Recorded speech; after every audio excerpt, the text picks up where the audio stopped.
오늘 중1 비문학은 과학 지문을 해보도록 할게요. 우리가 지금까지 과학을 한 번도 안 해봐가지고 같이 보도록 하겠습니다. 과학 1번 투명인간의 조건이에요. 얘를 먼저 문단 번호부터 매겨보면은 6문단까지 나오는데 지금 체크를 하고 첫 번째 1문단부터 한번 볼게요. 공상과학 영화에 나왔던 화상통화나 음성인식 기술이 현실화되었듯이 미래에는 투명인간이 되는 것도 실현될 수 있을까? 자, 하면서 지금 투명인간이라는 새로운 소재가 나왔어요. 그쵸? 투명인간 동그라미 할까요? 자, 투명인간이 되는 것도 실현될 수 있을까라고 그랬어요. 실현될 수 있을까 하고는 물음표 하면서 의문을 나타내고 있죠. 자, 여기도 한번 줄거보세요. 자, 투명인간이 실현될 수 있을까에 대해서 두 줄 이렇게 한 문장 하고는 1문단이 끝나버렸어요. 그럼 이거 어떻게 정리할까? 1문단에서는 투명인간이 실현될 수 있을지에 대한 의문 이렇게 정리를 하면 되겠죠. 자, 1문단은 옆에 적어보세요. 투명인간의 실현 가능성에 대한 의문 이렇게 정리를 해주면 되겠습니다. 자, 그 다음 2문단 가면은 먼저 사람이 보이지 않으려면 그랬어요. 자, 사람이 보이지 않으려면 이 말이 즉 투명인간이 되려면 이라는 뜻이잖아. 사람이 보이지 않으려면 즉 투명인간이 되려면 어떤 조건을 충족시켜야 하는지부터 알아보자. 조건 동그라미. 그러면 이 문단에서는 투명인간이 되기 위한 조건에 대해서 얘기할 것 같아요. 그쵸? 자, 어떤 조건이 있냐면 첫째 그랬어. 자, 앞으로 첫째, 둘째 같은 것들 이렇게 번호 매기는 게 나오면은 세모 이렇게 표시해 주세요. 자, 첫째, 모든 가시광선, 즉 뒤부터 줄긋자. 사람의 눈으로 볼 수 있는 부터 줄끄세요. 사람의 눈으로 볼 수 있는 빛이 인체에 전혀 흡수되지 않고 통과되어야 한다. 첫 번째 조건은 뭐냐면은 사람의 눈으로 볼 수 있는 빛이 다 우리 인간의 몸을 통과해 버려야만이 투명인간이 될 수 있다. 이런 얘기죠. 그 다음에 둘째도 세모, 둘째 조건은 줄 거 보세요. 어떤 가시광선도 인체로부터 반사되지 않아야 한다.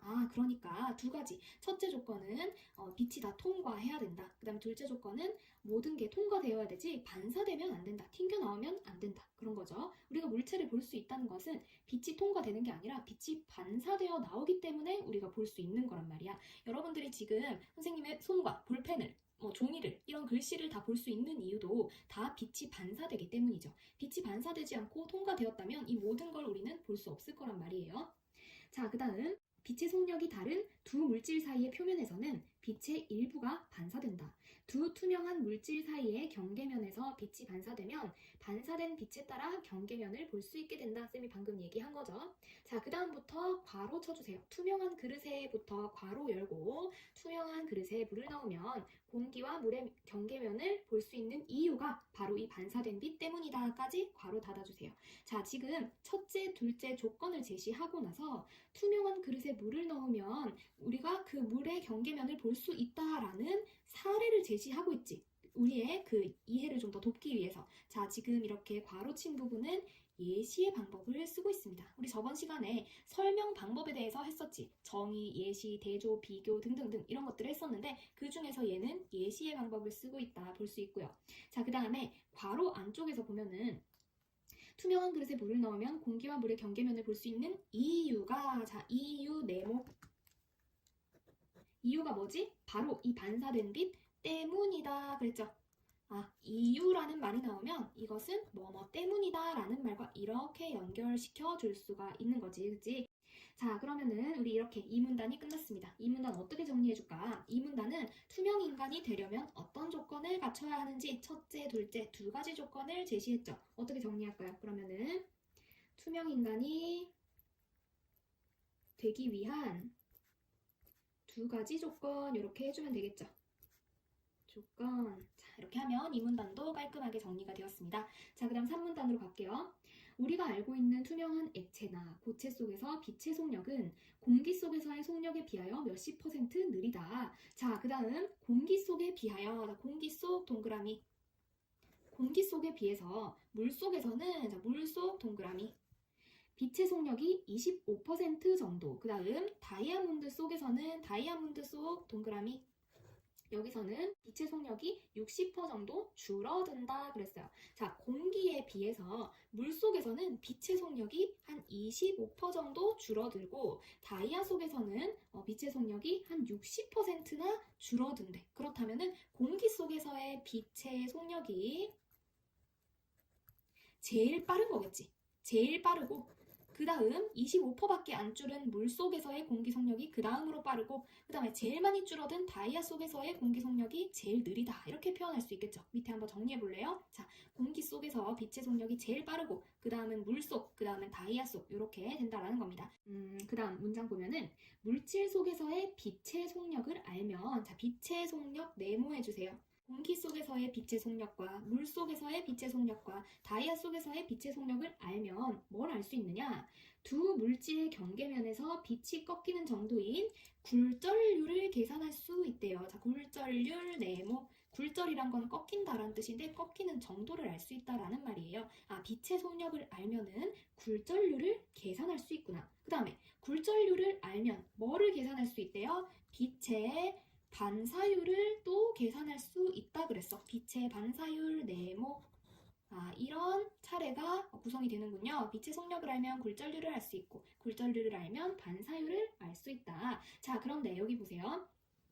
굴절률이라고 우리 네모 쳤는데 앞쪽에 정의가 나와 있는 거 안 보여요? 자, 이 문장 다시 볼게요. 다시 3문단의 셋째 줄에 문장 다시 볼게요. 물질 속에서의 빛의 속력을 알면 그 다음부터 줄 거 보자. 두 물질의 경계면에서부터 줄 거 보세요. 두 물질의 경계면에서 빛이 꺾이는 정도까지.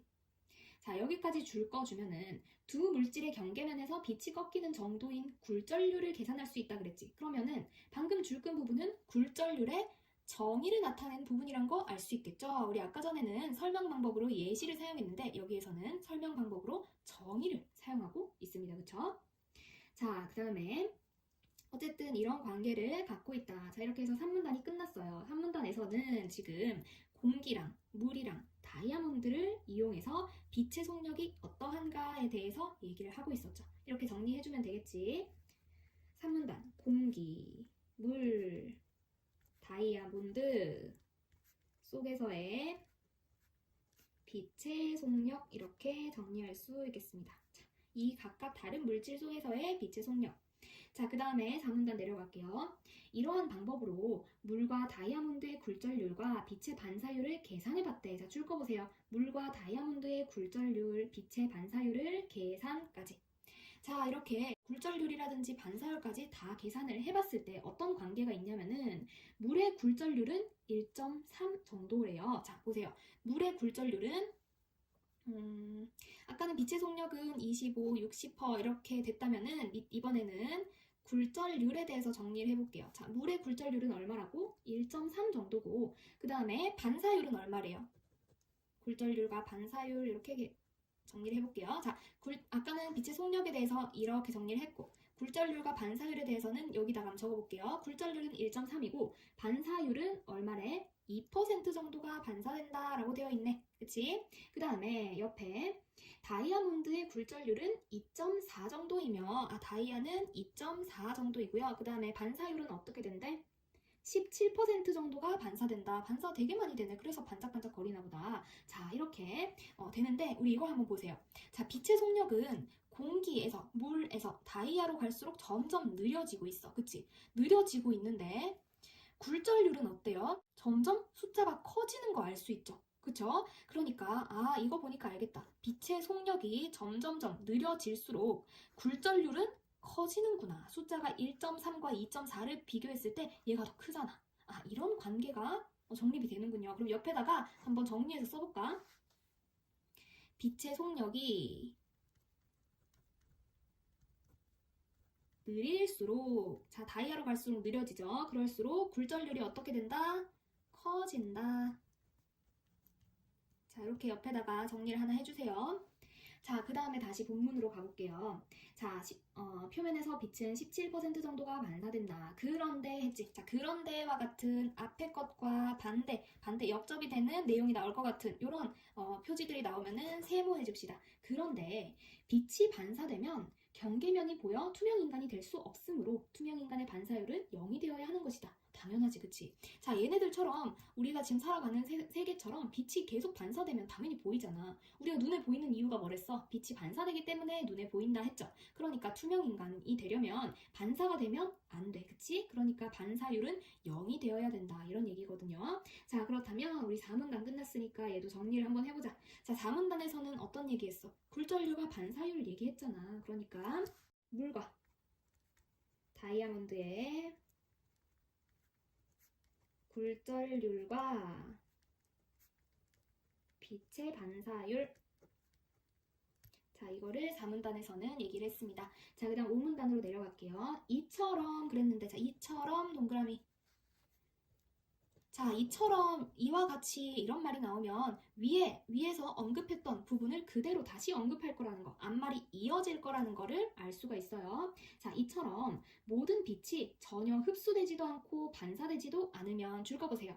모든 빛이 전혀 흡수되지도 않고 반사되지도 않으면 줄 긋고, 그 다음 투명 인간이 되겠지, 그치? 흡수도 안 되고, 그러니까 통과를 하고 반사도 안 되면 우리 눈에 안 보이니까 투명 인간이 되어서 그 누구도 투명 인간을 볼 수 없게 된다. 여기 괄호 쳐보세요. 그 누구도 투명 인간을 볼 수 없게 된다. 자, 그러니까 흡수되지도 않고 반사되지도 않으면 어떤 결과가 나타나요? 투명 인간이 된다. 이런 결과가 나타나죠. 자, 그래서 앞에 것을 우리는 전제라고 하고요. 뒤에 것을 결과라고 합니다. 그죠? 자, 이런 전제 때문에 흡수되지도 않고 반사된 것 때문에 투명인간 되어서 아무도 보지 못한다라는 결과가 나온 거예요. 전제와 결과의 관계를 띠고 있고요. 자, 그 다음에 다음 문장 볼게요. 투명인간은 볼 수 없게 된다. 하지만 그랬지. 자, 하지만 같은 거 나오면은 또 세모 쳐줘야죠. 하지만 어떤 반대되는 말을 하려고. 자, 볼게요. 투명인간 또한 자신의 눈에 들어온 빛이 망막에 상을 맺지 못하고 통과해버리게 되어 우리가 생각하지 못했던 의외의 결과가 나타났어요. 우리는 그냥 빛이 통과해버리고 반사가 안 되면 내가 투명인간이 되면 그만이지 이렇게 생각했는데, 내가 투명인간이 되어버리면 나 또한 다른 것을 아무것도 볼 수 없다라는 거야. 왜냐? 눈에 들어온 빛이 아예 통과를 해버리고 나도 반사가 되어야 다른 물체를 볼 수가 있는데 그 자체가 안 된단 말이에요. 그쵸? 그게 안 되니까 나도 투명인간이 되면 나도 아무것도 안 보인다. 이런 부작용이 생겨. 그래서 통과해버리게 되어 자신이 자신을 볼 수 없을 뿐더러, 여기부터 괄호 열어보세요. 괄호. 자, 자신이 자신을 볼 수 없을 뿐더러 다른 사람이나 어떤 물체도 보지 못하게 된다까지 괄호.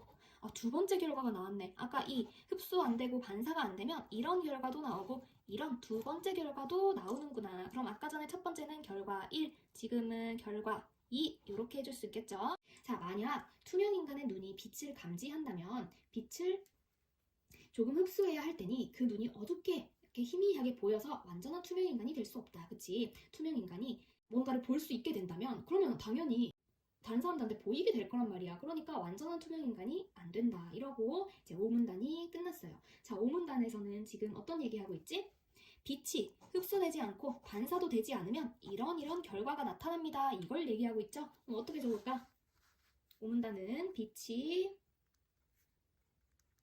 인체에 흡수도 안 되고 반사도 안 될 때, 흡수나 반사되지 않을 때 발생하는 결과, 이렇게 해주면 되겠죠. 자, 그 다음 마지막 6문단 보니까 투명인간이 다른 물체를 보기 위해서는 이제는 해결책을 제시하려나 봐. 우리 이런 문제점이 나타났었잖아요. 그러니까 이거에 대한 해결책을 제시를 할 것 같은데, 물체를 보기 위해서는 그의 눈이 빛을 보는 눈이 아니라, 그 다음 적외선부터 줄 끄세요. 적외선을 감지하는 눈까지. 이게 해결책이구나. 그러니까 투명인간이 자기도 볼 수 있도록 만들려면 적외선을 감지하는 눈을 가지면 되는 거구나 라는 이런 얘기를 하고 있죠. 자, 그 다음 적외선은 그래서 적외선 동그라미.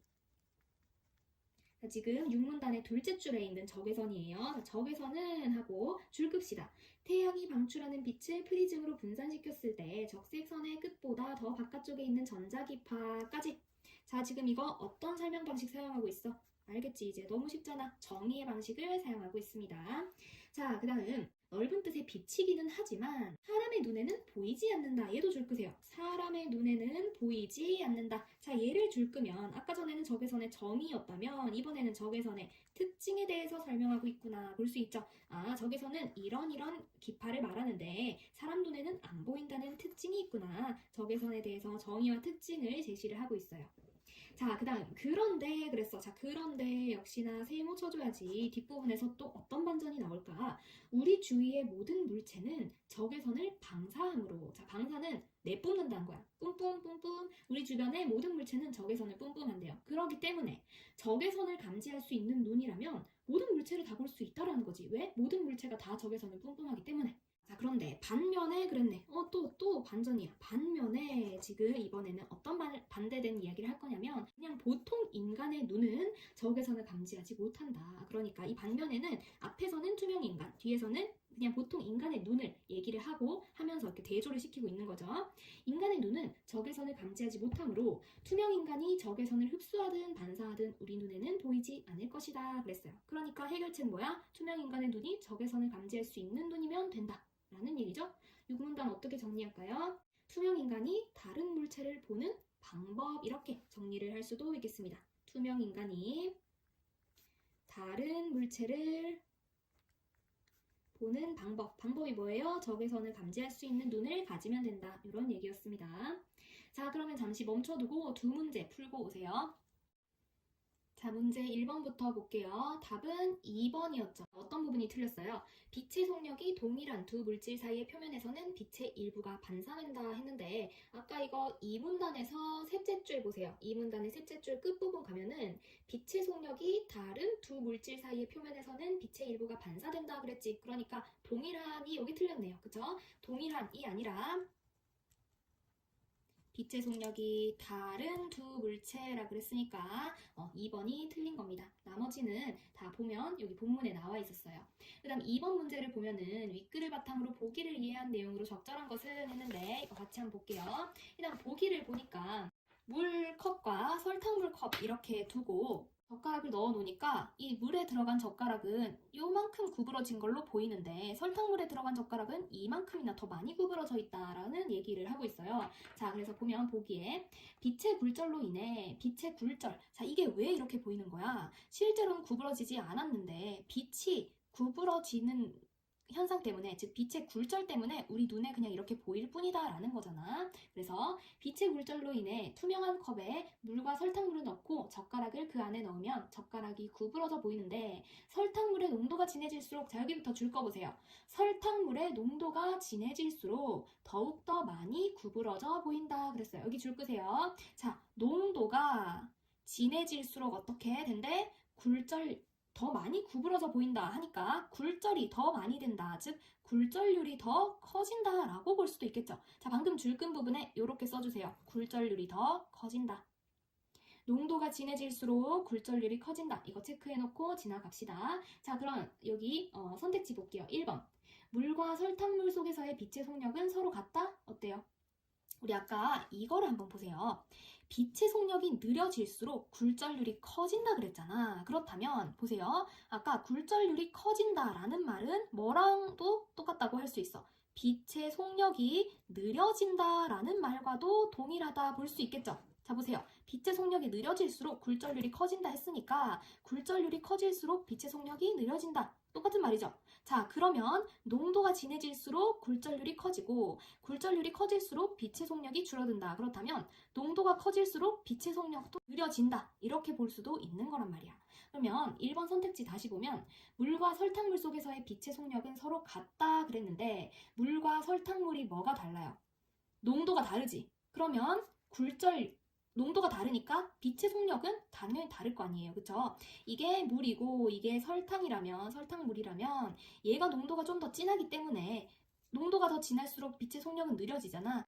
설탕물 속에서의 빛의 속력이 더 느리다라고 볼 수도 있겠죠. 그쵸? 그러니까 1번은 서로 같다가 아니라 서로 다르다 이렇게 고쳐줘야 된다라는 겁니다. 알겠죠?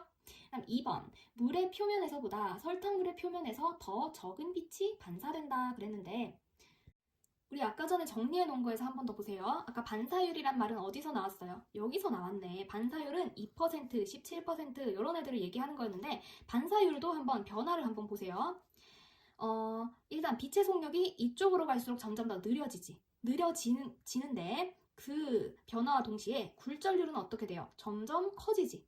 반사율도 보세요. 점점 커지네.